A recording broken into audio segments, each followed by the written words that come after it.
નમસ્કાર. વિજાપુર સંદેશ ન્યૂઝમાં આપનું હાર્દિક સ્વાગત છે.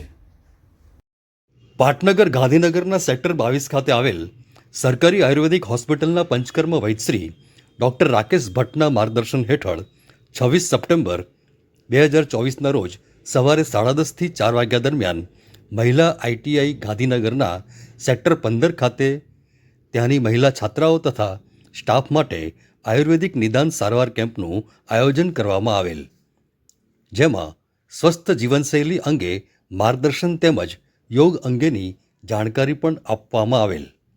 આ કેમ્પમાં સરકારી આયુર્વેદિક હોસ્પિટલના RMO doctor Mahesh Parmar, medical officer doctor Palak Kataria, યોગ શિક્ષક શ્રી પંકજ દંગી તથા તેમની ટીમે સેવા આપેલ. આ કેમ્પમાં 162 જેટલી મહિલા છાત્રાઓએ સારવારનો લાભ લીધેલ.